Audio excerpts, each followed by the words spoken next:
Well, welcome everyone to this back to school edition of the Kentucky Farm to School Network. Really pleased to have you all here today.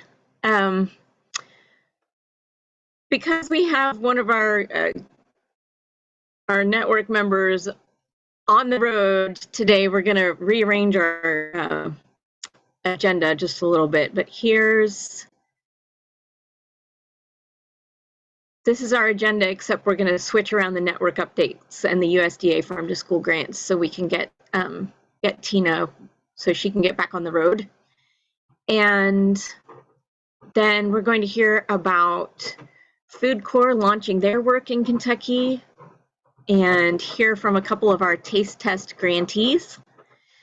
And then we've had one planning meeting for Farm to School Month celebrations this year. And so we'll hear what we've got planned so far and invite you all to join in that planning.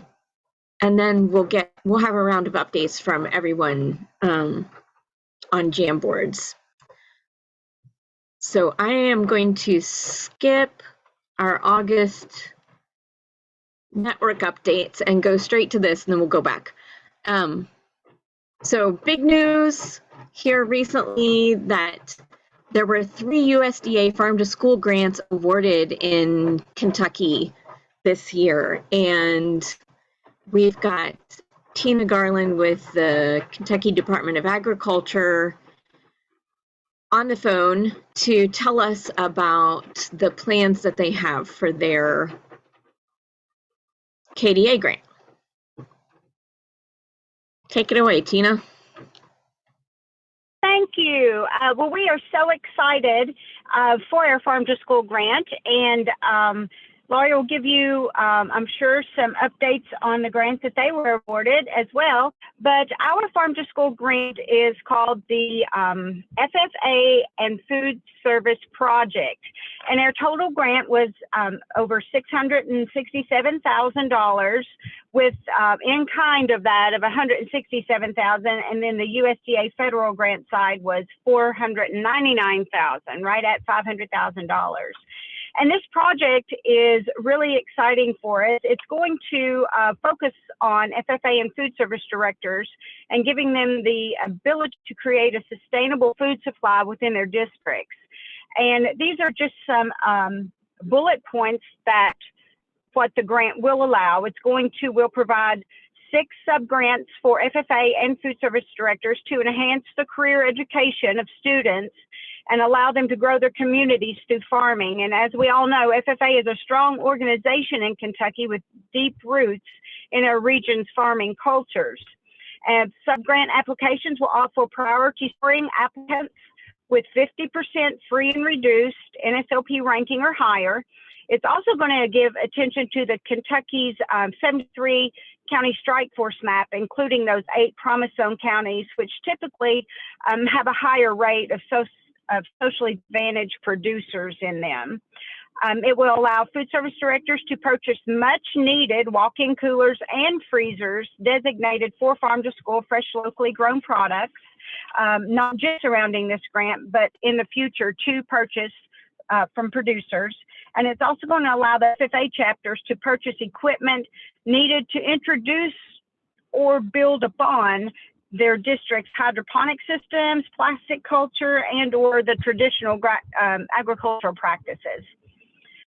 During this time, with the data collection during the grant period, it's going to enable KDA to develop and implement a farm to school growing kit for FFA and school districts. And this is going to allow the program to be implemented to interested school districts beyond the life point of this grant. And the timeline for the grant application dissemination will be, we want to disseminate the application by October 1st and then award the sub-grants by November 30th of this year.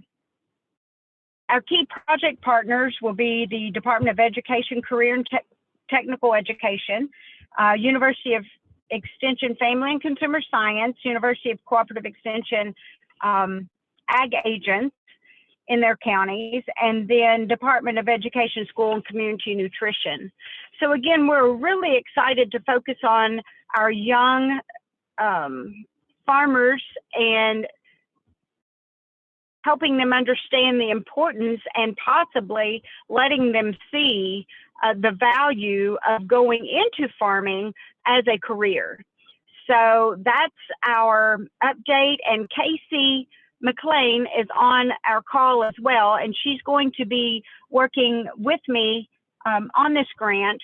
So I'm going to hop back off and put it into listening mode to hear everything that the network's been up to. But should you have questions, just direct them to Casey and we will get back with you. Thank you, Tina.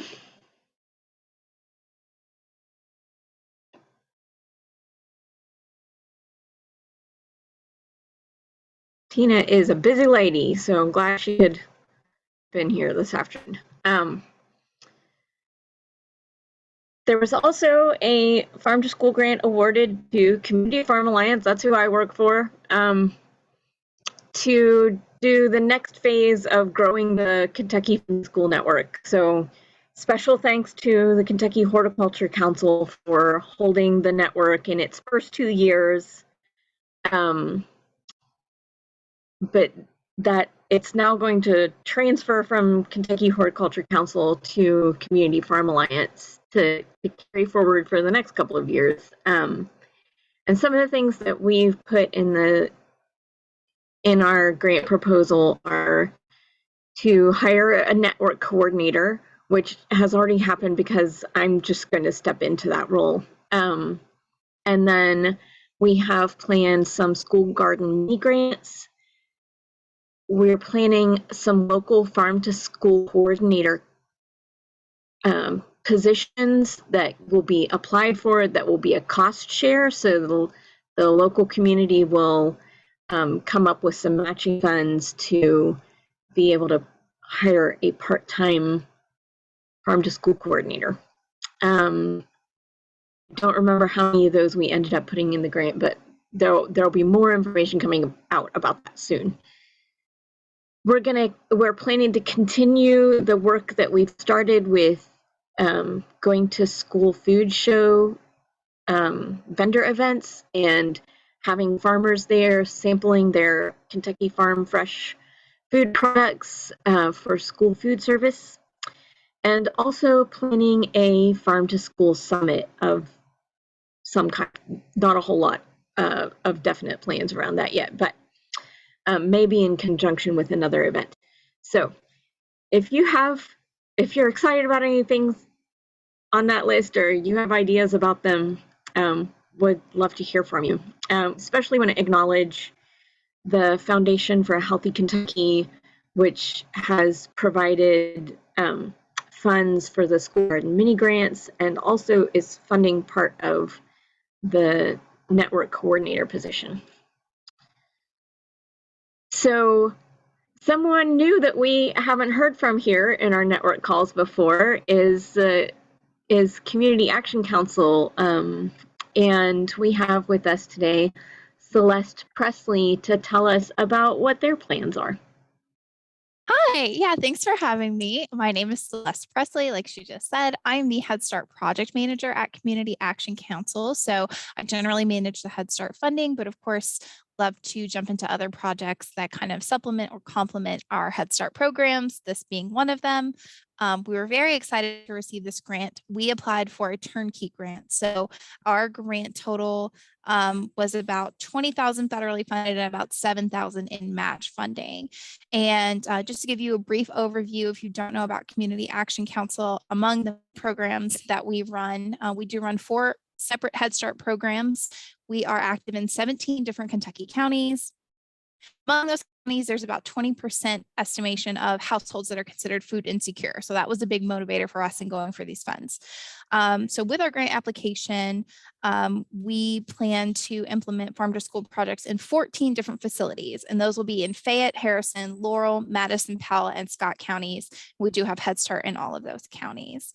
So Our biggest intention is to provide locally grown and sourced agricultural products for those communities that we're going into, again, with an emphasis on those that may be food insecure.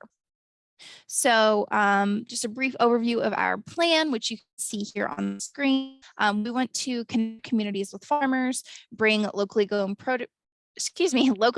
produce to our participants, create agricultural and nutrition-based education activities, introduce students to our business, and promote nutritional health and sustainable foods among communities. We plan on using a lot of local community partners. I see Food Chain is on this call. We love working with them. We've worked with them a lot in the past, and that's been really successful. We also plan to work with Black Soil, Carter G. Woodson Academy, Fayette County Public Schools, Glean, God's Pantry, and UK Department of Dietetics and Human Nutrition, their cooperative extension, lots of different partners. So we're really excited about that.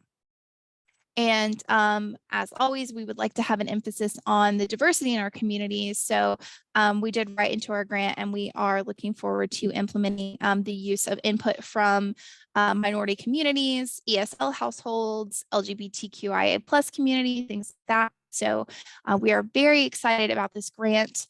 Laura Sheffield is the Associate Director of Child Development here, also is the lead for our health and safety section of our Head Start programs.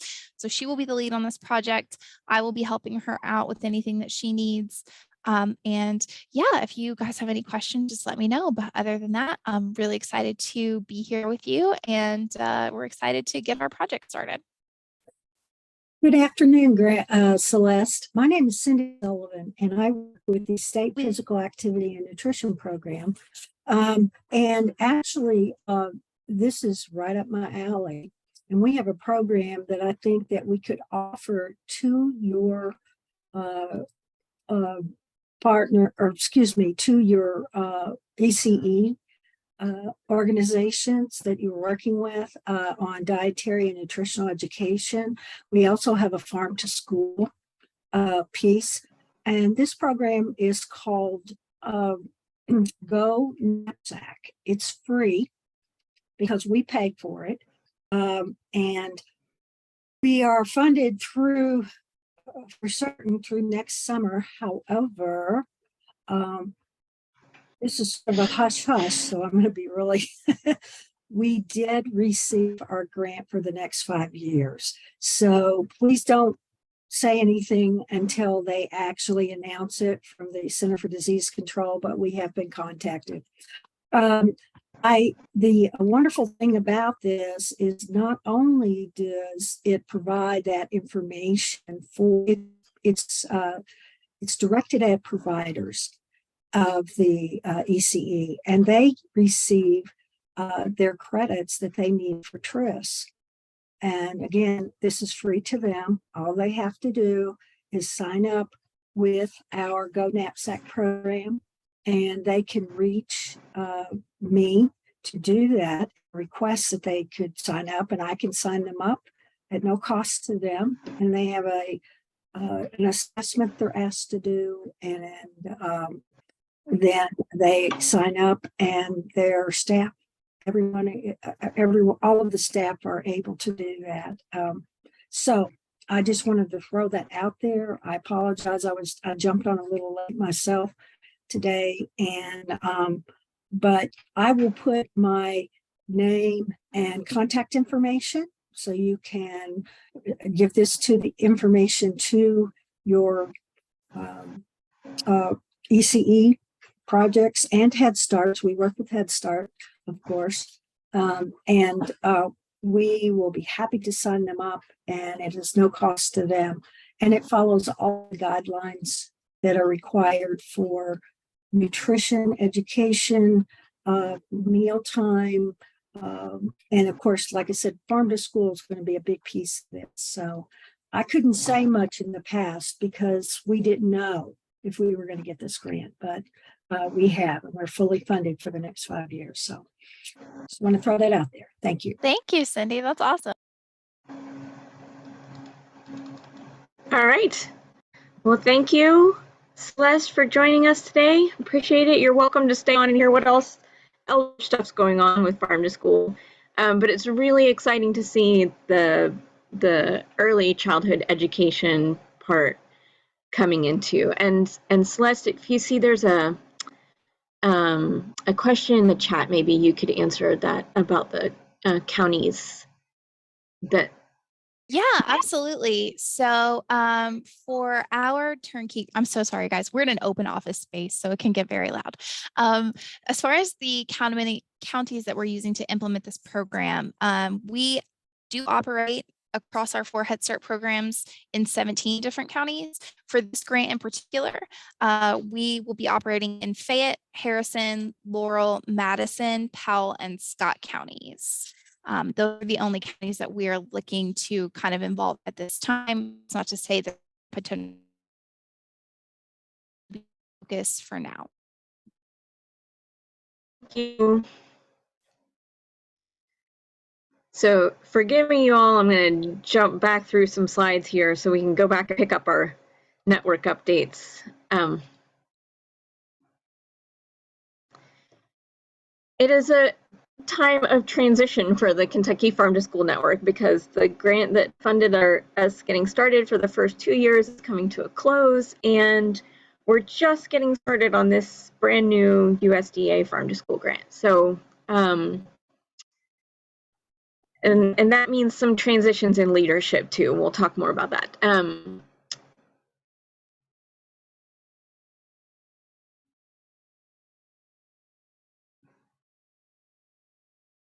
So there's a stakeholder survey going around right now. We hope that you all will fill that out for us. That will help us. The one that you did at the beginning of launching the Kentucky Farm to School Network helped us to figure out what was most wanted. And so now we hope you'll continue to give us your input on how we should carry this work forward. And then, we already talked about the USDA Farm to School grant. There is a new round of Taste Test mini grants open. We've got $6,000 to do $1,000 per grant for taste testing Kentucky grown fruits and vegetables in this school year. The application deadline is September the 8th. I don't know why the 8th got left off there, but farmers and school personnel and community partners are all invited to apply for those. And I put the link in my notes, but I can't access it to send it to you. But we will get you that link for the stakeholder survey and the taste test grants. And then something new coming up is forming an advisory council for the network and seeking some fiscal partnerships. So we've got on the advisory council, the plan is to meet quarterly to help give direction to network activities. Some of the fiscal partners will be invited to participate in that, but we also want to make sure we have some directly impacted persons who are teachers or food service directors and potentially farmers who are participating in Farm to School.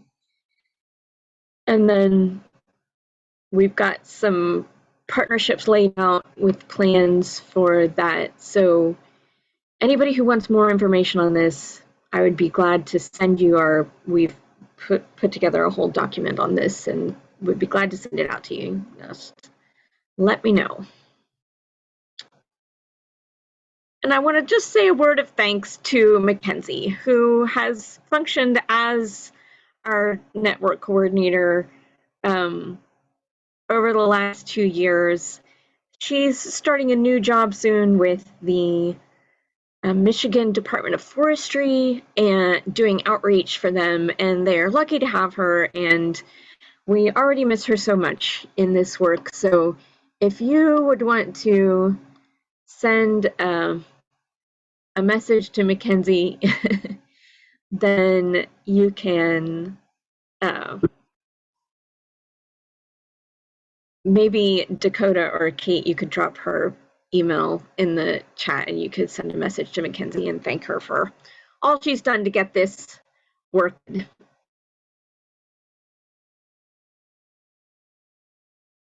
And I'm gonna skip these. We already did this. Now we have a guest with us today who's not entirely a guest, because JB has been, oh, I scrolled and then I lost you, has been an intern working with the Hort Council, but has a new role. And so we invite you to share with us about what you're working on now with Food Corps. Yeah, thanks, Lori. And yeah, I'm not entirely new, but this is my first time in any of these meetings. So am I able to share my screen? I had a little presentation to go through. Okay, Yep. cool. So hi, y'all. My name is JB Pitts, and I am the Impact and Partnership Lead for Food Corps Kentucky.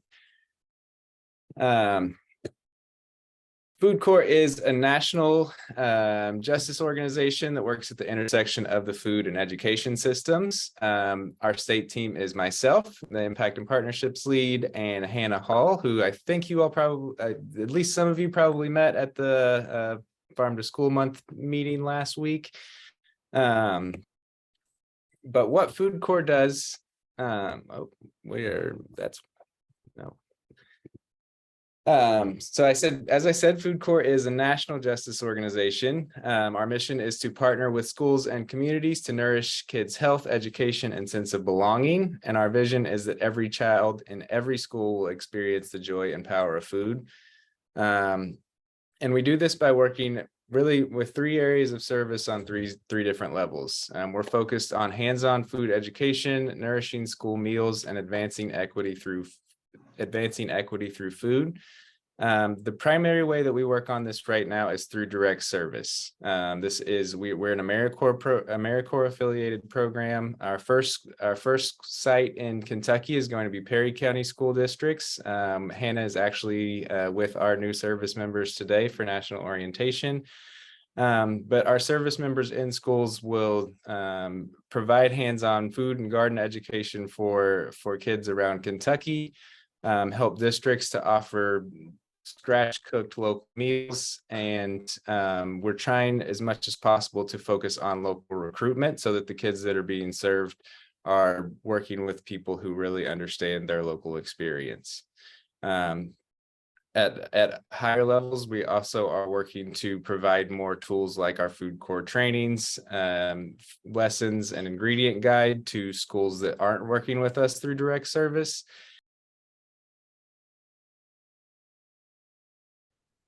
So as I was saying, broad reach, we are working to be able to provide more Food Corps lessons, trainings, and things like our ingredient guide to schools, even where we're not doing direct service, and building a BIPOC school nutrition leadership network so that there is a broader reflection of culture in our school nutrition field in general across the country. And then at the highest level, we're working on policy change. And this is what brought me to working with the Kentucky Farm to School Network originally. I was doing some garden education with the Horticulture Council and UKDHN. But we're trying to advocate for broad funding for food educator roles in schools and integration of food education into standard curriculum. More support for local procurement and funding for school kitchens, and making sure that community voice is really reflected in school menus rather than just being served whatever might be cheapest and most available to our students. To dig in a little deeper to what direct service looks like, because that's where we're really at in Kentucky right now. We just got started in June. We focus on 3 areas of service with hands-on food education. Our AmeriCorps service members provide ongoing cooking, tasting, and garden-based lessons. They set up field trips and visits from farmers and chefs to schools so that they can learn, so that students can learn more about where the food in their community is coming from. Setting up after-school clubs and committees to work in the garden and helping with garden development and maintenance. In nourishing school meals, working in the cafeteria, our service members are setting up taste tests and making sure and surveys to give students voice and choice in what's actually being served to them. Role modeling in the cafeteria and assistance with local sourcing and recipe development and school meal promotion. And then we advance equity through food by showing up and setting up community events such as celebrations, taste tests for family members, working through wellness policy and garden committees, and school administration support. At a national level, Food Corps has 2 types of service members. Food education members work in 1 to 2 schools directly, and they're more focused on the hands-on experience and working in classrooms, cafeterias, and school gardens themselves.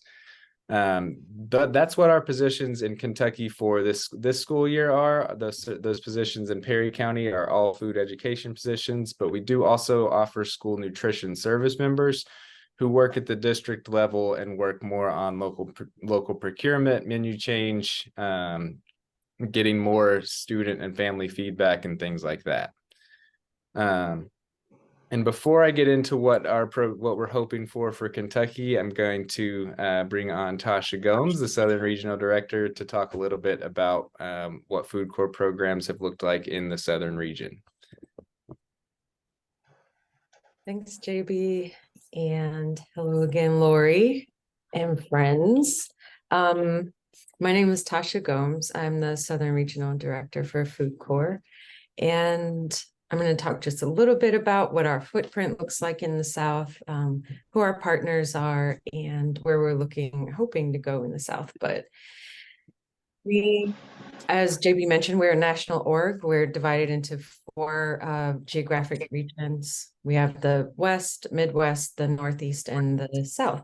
The Southern region includes West Virginia, Kentucky, Tennessee, North Carolina, South Carolina. Basically that arc, if you can imagine going over to Texas from Virginia, everything from there to Atlantic is our region. We are in 4 states currently, as you can see on the screen. We're in Georgia, Arkansas, Mississippi, and super happy we are now in Kentucky. And I want to shout out our first site partner, who I saw on the line, Kirsten Webb with North Fork Local, is our first site partner. And they'll be managing our cohort that's serving in Perry County schools. Who are our partners? Typically across the region, we have some diversity in who's hosting service members. We've got primarily school districts. We also have a food hub in Georgia. We have out of school time providers.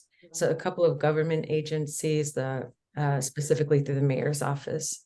And across the region, if we had to characterize what our programming or what's driving our expansion and just what we would like to see in the region, I would say coalition building.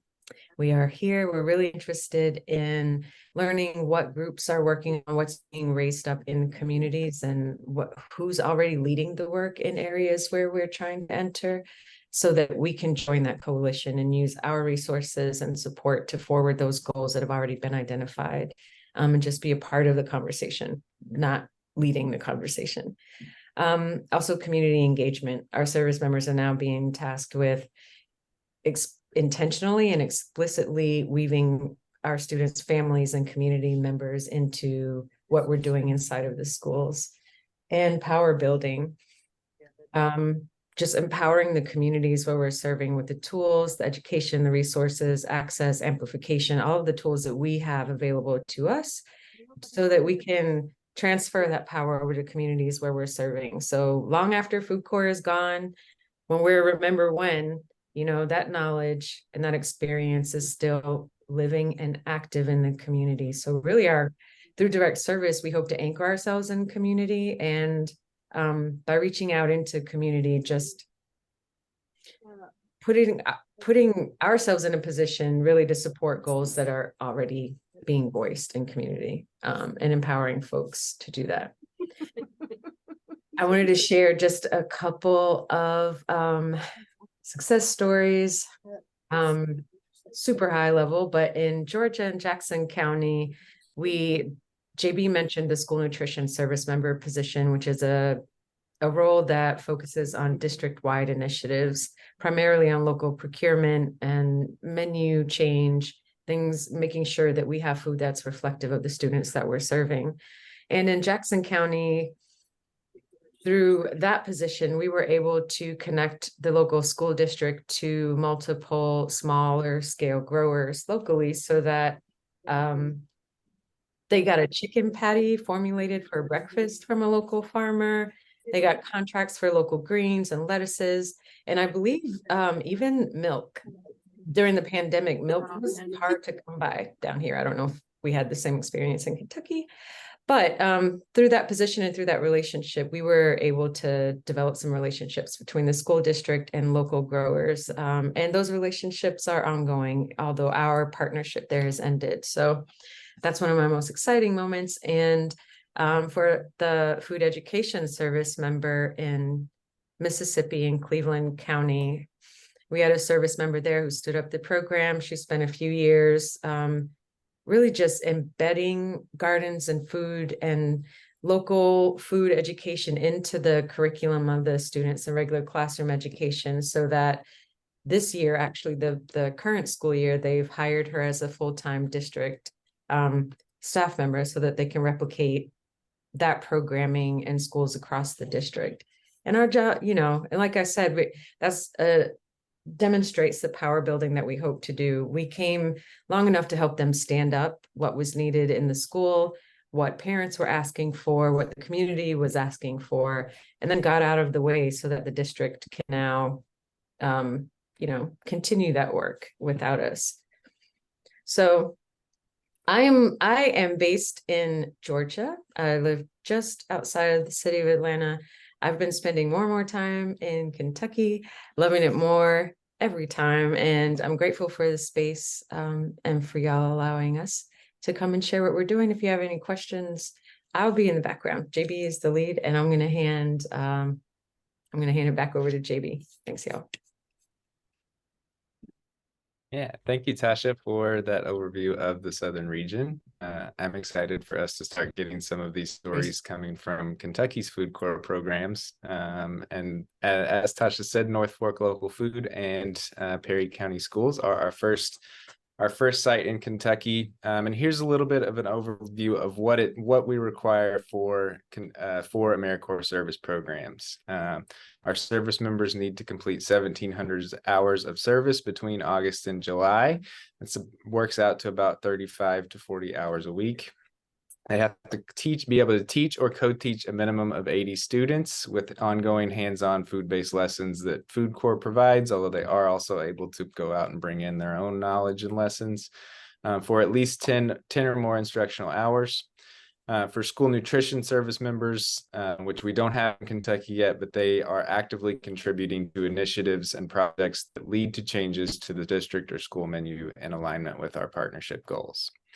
Our service members cannot duplicate or displace the role of school staff, such as teachers, substitutes, or cafeteria staff. They cannot lead classroom lessons or clubs without the presence of another adult, and they cannot audit meal components or serve behind the line, although we want them to be in the cafeterias. We want them to be visible and active in the school food culture. We also require our service sites to demonstrate a commitment to equity, diversity, inclusion in all aspects of program management for Food Corps. And we do have an annual partnership and per member fees. We're hoping to cluster our service members as well. So just having at least 2 service members in every district that we work in, so that there's some support between our service members. Our sites need to be able to reimburse mileage expenses for any necessary travel that doesn't include traveling from home to the service site or school. They must have a safe workspace that includes a dedicated workspace, consistent access to a computer, phone, and general office supplies. And our sites must be able to provide or assist service members in obtaining any supplies or funding to implement projects related to their food corps service. So that's where we're at in Kentucky. Like I said, we have 1 site. I'm hoping over the next year to add at least 1 or 2 more. And if you have any questions or feedback, I can spend a little bit of time answering them here maybe, or here's my information if you would like to reach out and see about food corps service in your community.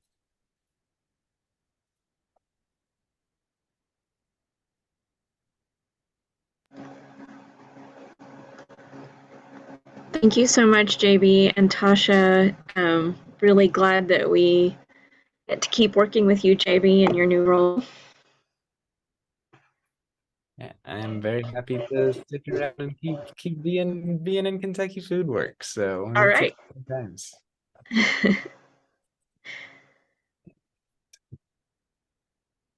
And I understand that all 5 of the member positions have been filled now in Perry County. Is that right? They're all filled. 4 of them have been our lifelong residents of Perry County, who were all active at the school district. So we are hyper local and very excited for it. Excellent. Thank you.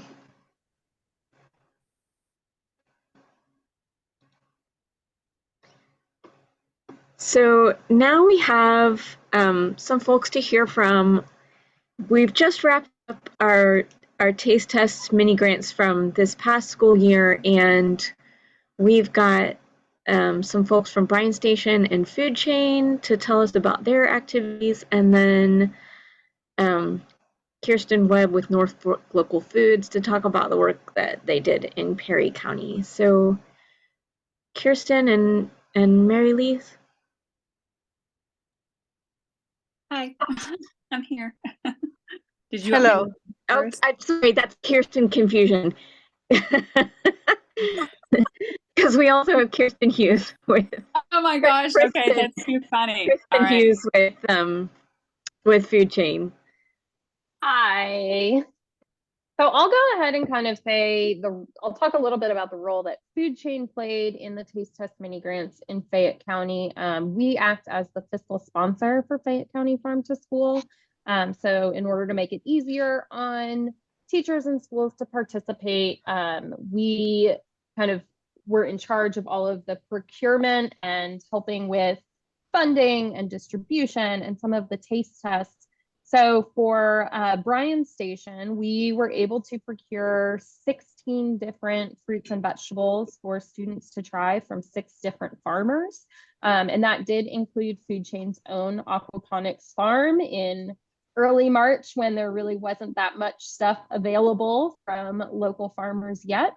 And so we were able to go and kind of introduce the taste tests that were going to take place for the rest of the year with the students in the class, and we started off by making a salad with them using Food Chain lettuce, and we had microgreens, and so taste testing that. And then we just worked together to kind of find different unique fruits and vegetables. So I'll let Mayeli talk a little bit about what the students did with them. The mushrooms were definitely a big hit. Yes. Yeah. Well, my kids, they enjoy so much, and it was my first year for me working with the grants. So at the beginning, I was kind of lost. I didn't know what to do, what to expect, because also my first year working as a sustainability coordinator in the school. So, and I want to kind of tie many things in that topic, but it was a blast. I wish I could reach more students if I apply and I lucky enough to get the grant again, because I think it's an opportunity for the kids to actually see a lot of foods that they don't usually eat at home. Many of the students, for example, they told me that they needed to know that they can eat mushrooms, and they never had seen one mushroom. And so I cooked in the class for them, and they love it. They repeat, and I have pictures that I can show. I have a few pictures that I can show, if I can share, if you all want to see. Because some of the faces are like, I mean, that is the faces that we work for, to see that that enthusiasm and that willing. So the other thing that I did, I linked my last unit in the year is a metabolic unit. So I linked to things. I don't do a lot of biology in 7th grade, but that is the last unit that I do. And I try to link to healthy eating habits, and why we need to have like a balanced diet, and the importance of nutrition and what we eat. And I tied it to the metabolic health, and because in the unit we talk about sugar levels and what is being metabolic healthy. And they love it. They were asking for more for the mushroom time, because I did like a bunch lunch in the classroom. So we stay in the classroom and we would cook, and they will help me to prep and to clean up and all that. So for the mushrooms, I talk about the nutritional value of different mushrooms, and they were so into that. I told them there is scientists that just study mushrooms and the fungi and one of the kingdoms. So they loved it, because I, kind of put it back in the unit where we were studying. So it was a wonderful experience. If I can share, I don't know if I can share my screen, but I have just a couple of pictures that I can share. I have permission to share too. So let me see. Oh, I don't know if, well, this is a new, let me see. Entire screen. Let me see if I can share. Hold on. Okay, so I'm sharing now. Okay, so this is, I don't know if you can see, I will show you this. This is one of the salads. Oh, the other things that they were very into it was about, are you seeing the picture? I don't know. Somebody can. Yes, give we can me- see it. Okay. So yeah, I had at the end of the year, we had like edible flowers, and they loved it. So I prepared like a pretty salad, and that day I did like a roll-ups that I bring from home too, and they love that, So this is one of the pictures. Let me see if I can have another one here. This was, we were talking about mushrooms.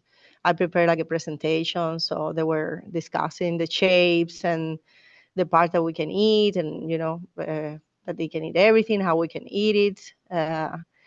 So, and then I have another picture that is so cool, like this face. I mean, that was like they were so very into what we were doing that day. So it was like a very valuable experience for them, very enriching experience.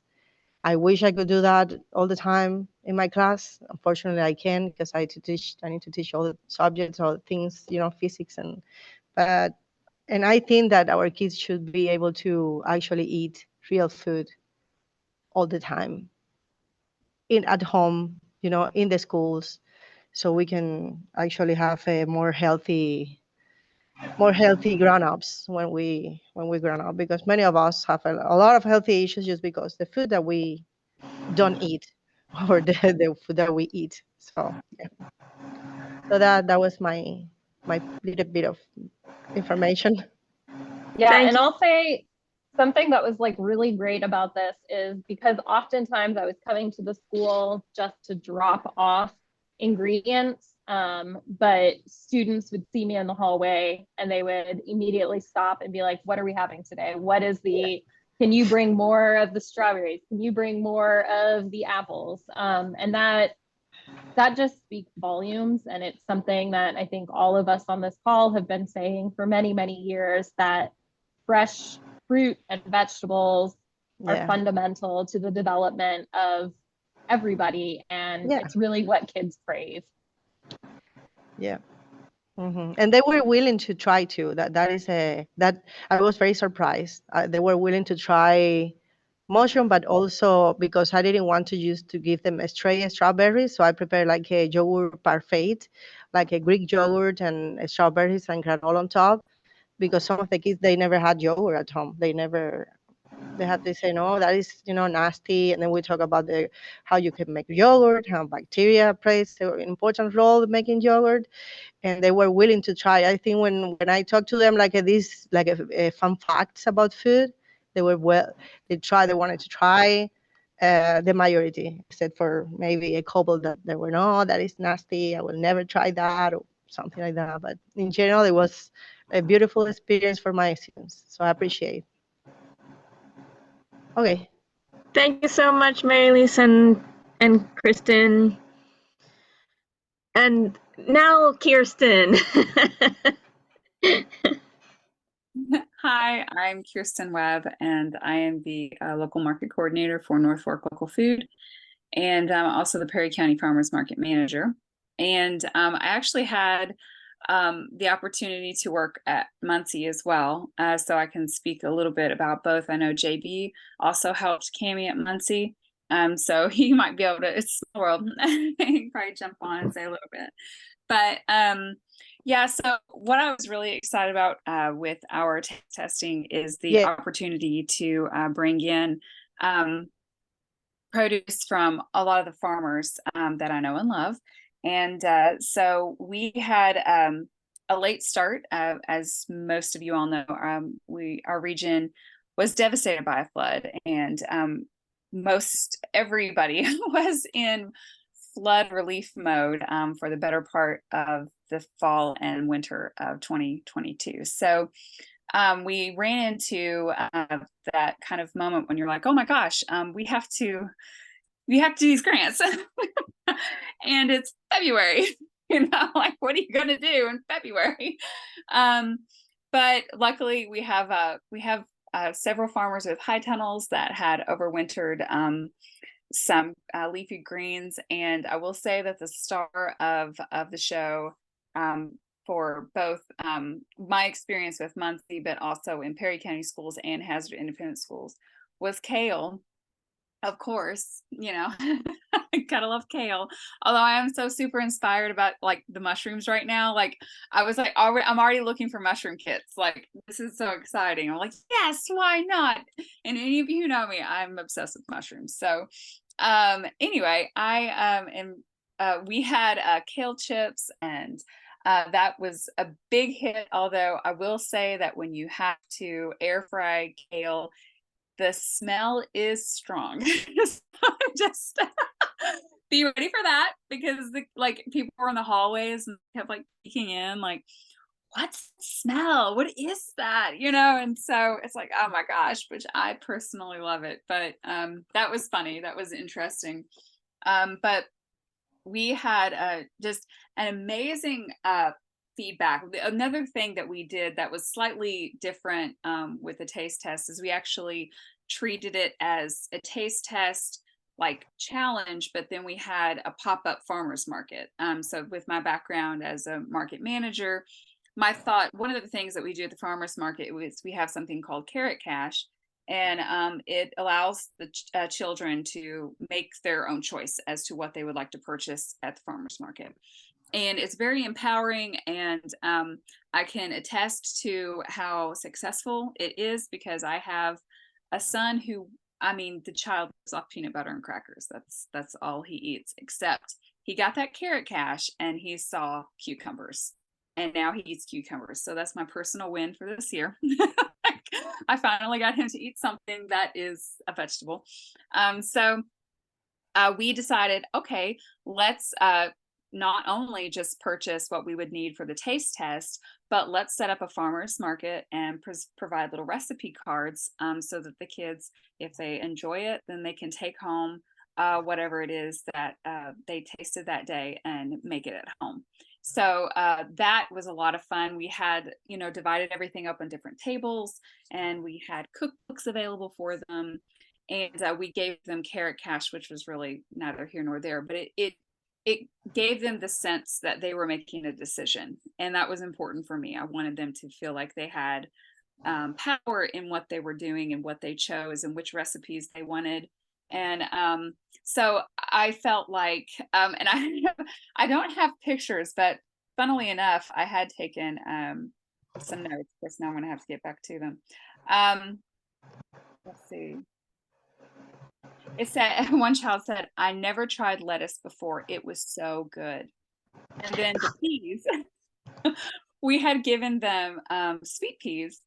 And one of the children said, "They're so cute. I'm going to keep them as a pet." Which I thought was particularly great. And then Sophia, age 8, said, "I love this. It's the best food ever." And one of the things, and that was actually, most of you know Jennifer Weber. She is with Community Farm Alliance, and she makes this absolutely amazing Kenyan greens.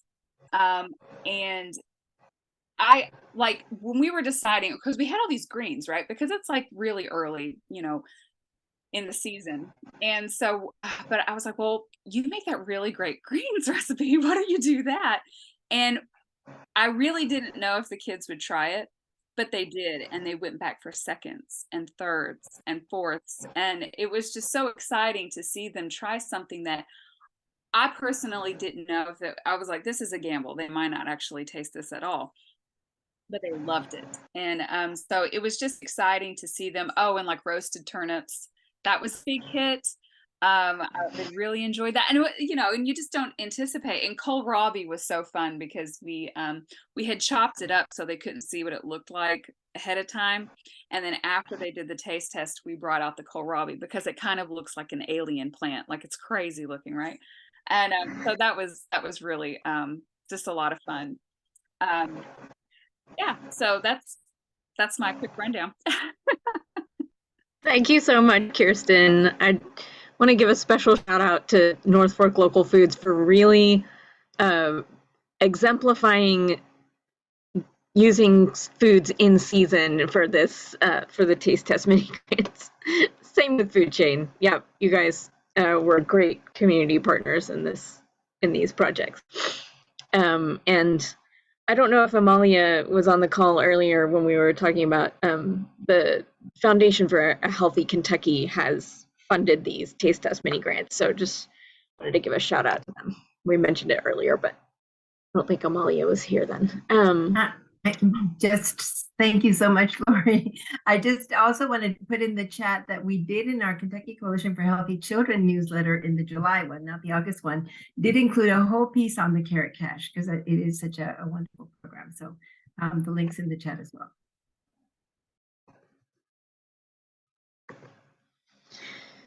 So we're running really short on time. We had a really full agenda and then we had to like switch Zoom meetings. So we're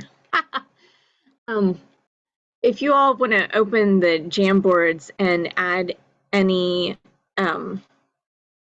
updates that you have to share, I especially want to take just a second to get Casey on. She has an announcement from KDA about an upcoming training. Casey, you wanna? Yes. For LFS, Local Food for Schools, we're going to have another food service director training. I know there's a lot of new food service directors coming in. Anyone's able to join this, it's going to be September 6th. So there's more information to come to that. I'll put my email in the chat if you're interested in joining that. Thanks, Casey. So feel free to take advantage of the Jamboards if there's stuff that you want to share. I do want to quickly go back to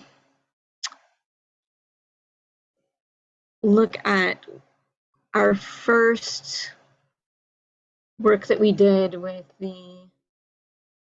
planning for Farm to School Month for this year. Yeah, Kate, do you want to give us this rundown?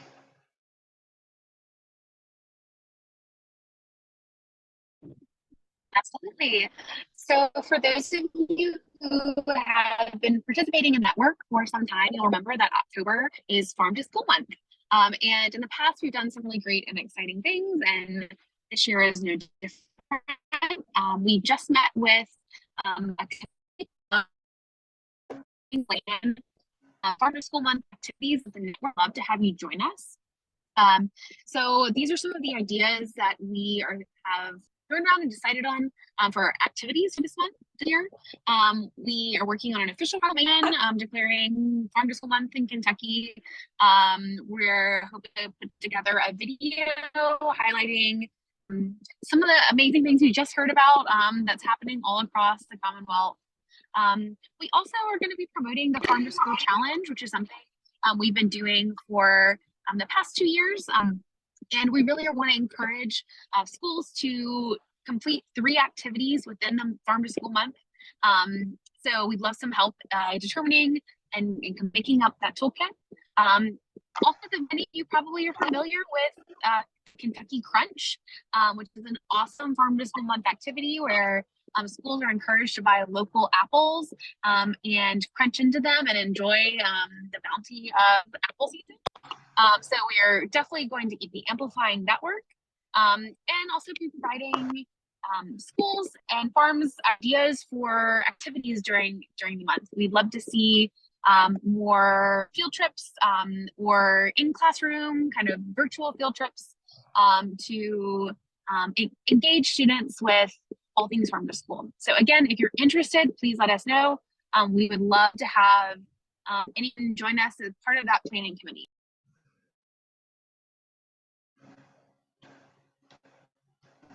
Thank you, Kate. And then some final things here. That next Farm to School Month planning meeting will be Monday, August 14th at 3:30. And you can let me know. I see we have a Jamboard problem. Yeah. I will try to fix that.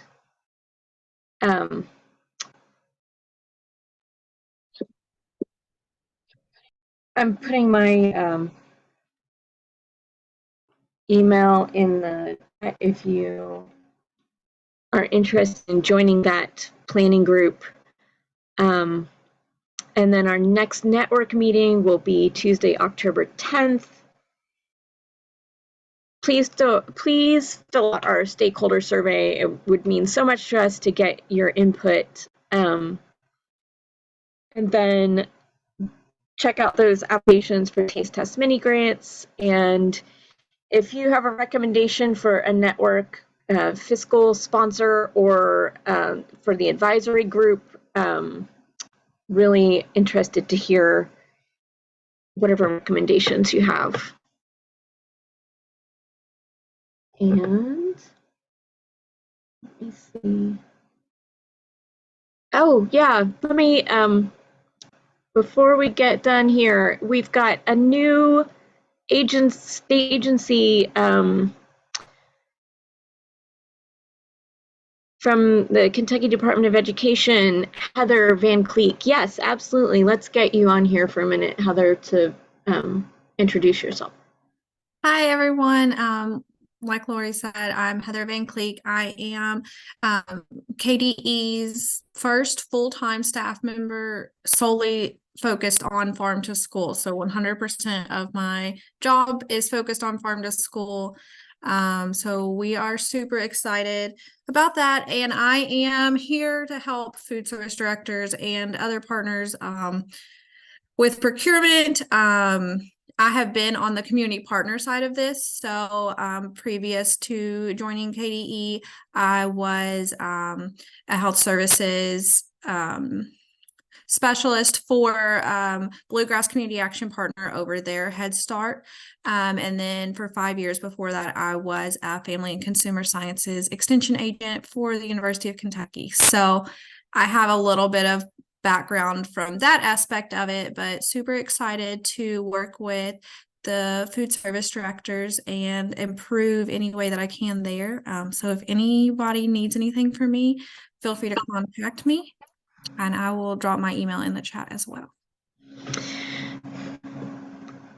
And I updated the Jamboards link, so y'all should be able to edit that now.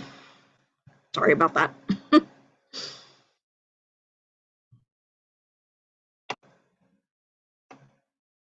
And that brings us to the end of today's meeting. Thank you all so much for joining us.